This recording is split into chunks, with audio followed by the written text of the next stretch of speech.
Rosalia ini ditemukan tewas di dalam kamar mandi, dan di dalam kemaluan Rosalia ditemukan sperma.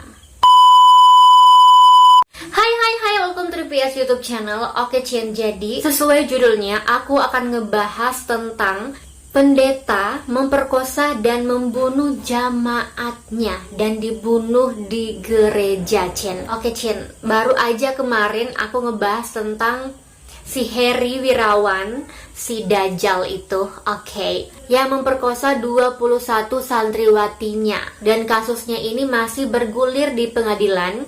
Tapi ternyata Cien, ada juga pendeta yang memperkosa dan membunuh jamaatnya di gereja. Ini agak gak masuk di akal lagi, karena ini terjadi di tempat ibadah, di tempat yang agamis gitu loh, dan dilakukan oleh orang yang agamis, tapi kelakuannya misalnya. Oke Cien, kalau kalian penasaran gimana cerita selengkap-lengkapnya, keep watching. Oke Cien, pelakunya adalah seorang pendeta, yes, yang latar belakangnya ini orang yang mempunyai ilmu agamis yang sangat-sangat luar biasa gitu loh. Ini seorang pendeta, tapi dia memperkosa dan membunuh jamaatnya.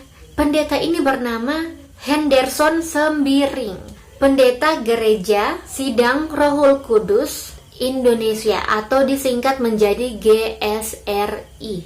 Nah, si Henderson ini, oknum pendeta ini, membunuh seorang gadis yang bernama Rosalia Cici Maretini Siahaan yang baru berusia 21 tahun, Cien. Tapi Cien, kejadian ini terjadi di tahun 2018. Jadi jauh sebelum adanya kasus si Heri Wirawan ini gitu loh. Nah Cien, korban yang bernama Rosalia ini dibunuh di gereja yang terletak di Dusun 11, Desa Limau Manis, Kecamatan Tanjung Morawa, Kabupaten Deli Serdang, Provinsi Sumatera Utara. Dan Rosalia ini Cien ditemukan tewas di dalam kamar mandi pada hari Kamis tanggal 31 Mei 2018. Nah Cien, korban Rosalia ini dibunuh dengan sadis oleh si Henderson. Ada luka di bagian leher dan kepala korban. Nah Cien, pasti kalian gak akan nyangka kalau si Rosalia ini ternyata adalah anak angkat dan jamaat dari pendeta Henderson. Jadi ini anak angkatnya Cien diperkosa dan dibunuh. Tapi Cien, dari hasil pemeriksaan kepolisian bahwa ditemukan adanya cinta terlarang yang terjadi di antara korban dan si pelaku ini Cien. Dan usut punya usut, Henderson membunuh Rosalia karena terbakar api cemburu. Oke Cien, aku masuk ke fakta yang pertama, yaitu tersangka mengakui bahwa korban saat dibunuh tengah hamil 3 bulan. Tapi Cien, dari hasil pemeriksaan kepolisian bahwa gak diketahui bahwa anak yang dikandung oleh Rosalia ini adalah anak Henderson, si pelaku, atau anak dari orang lain gitu.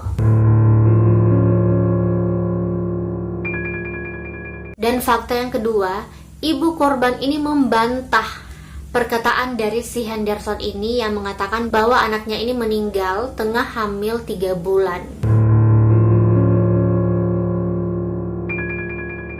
Fakta yang ketiga Cien, korban ini sedang mempersiapkan pernikahan.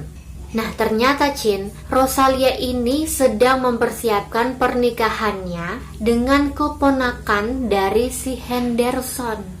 Dan menurut aku, Henderson ini tega membunuh Rosalia karena Rosalia ini akan menikah dengan keponakannya. Dan Cien, Rosalia ini sebenarnya sudah mempunyai pacar yang bernama Rudy.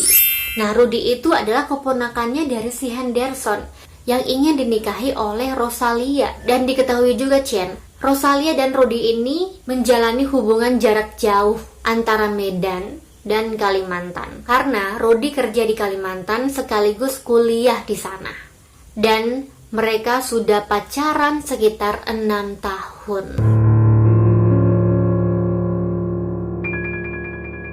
Fakta yang keempat, Cin, Henderson ini mengajak korban keluar kota.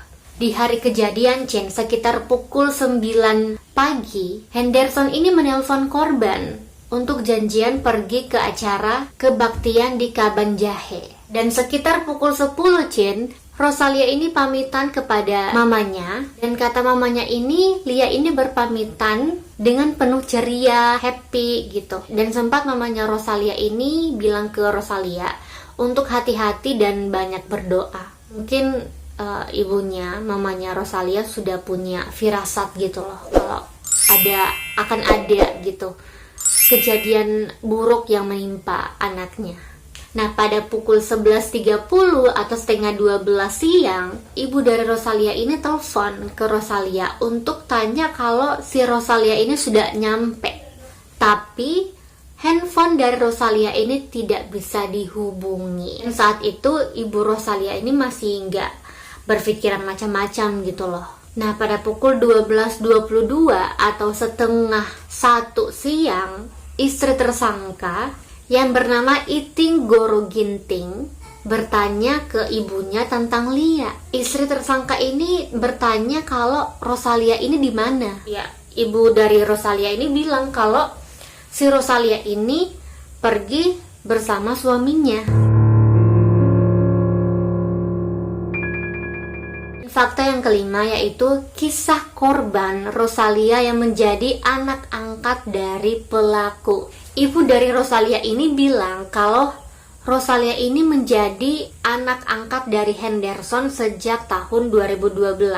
Jadi ya bisa dibilang kalau si Rosalia ini menghabiskan banyak waktu di rumah tersangka. Tapi 2 minggu sebelum kejadian Rosalia tewas dalam kamar mandi gereja, Rosalia ini banyak menghabiskan waktunya bersama ibunya. Ternyata Rosalia ini ditemukan tewas di dalam kamar mandi, dan di dalam kemaluan Rosalia ditemukan sperma. Seluruh tubuh Rosalia ditemukan luka-luka. Di leher Rosalia itu terdapat sayatan pisau, luka di bagian kepala akibat benda tumpul, dan si Henderson ini ditangkap setelah 7 jam dia membunuh Rosalia.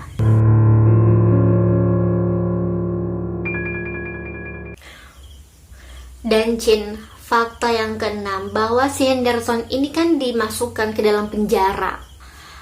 Tapi si Henderson ini gak mau ditinggal sendirian di dalam penjara gitu. Jadi ketika penyidik meninggalkan si Henderson di dalam penjara, si Henderson ini teriak-teriak manggil si penyidik. Ya katanya jangan tinggalkan dia sendirian gitu loh di dalam penjara. Ya maksud lo nyuruh penyidik masuk ke dalam penjara gitu loh untuk nemenin lo gitu. Lo saat ngebunuh gak takut, tapi masuk penjara takut. Aneh nih orang, aneh banget gitu. Oke Cin, untuk hari ini segitu dulu ceritanya. Ceritanya agak membuat hati panas, pikiran panas, dan aku pun membacanya ini kayak ogah-ogahan juga, kayak kok ada gitu orang-orang yang berlatar belakang mempunyai ilmu yang agamis. Ini pendeta, kemarin pemilik pesantren, mau jadi apa negeri ini? Asik. Oke Cin, segitu dulu video dan cerita hari ini. Kalau kalian suka sama video ini, please like this video. Jangan lupa komen di bawah kalau kalian mau request aku bikin video apa lagi selanjutnya. Jadi kayak kalian kangen sama cerita-cerita seks aku, kalian komen di bawah. Oke, gitu. Oke, Cin, tentunya jangan lupa subscribe dan nyalain notifikasinya supaya kalian gak akan ketinggalan sama video aku selanjutnya. Dan jangan lupa juga follow Instagram aku @deputrisabria supaya kalian gak akan ketinggalan sama info-info atau video-video yang aku akan upload di episode selanjutnya. Oke Chin, see you di next video, bye.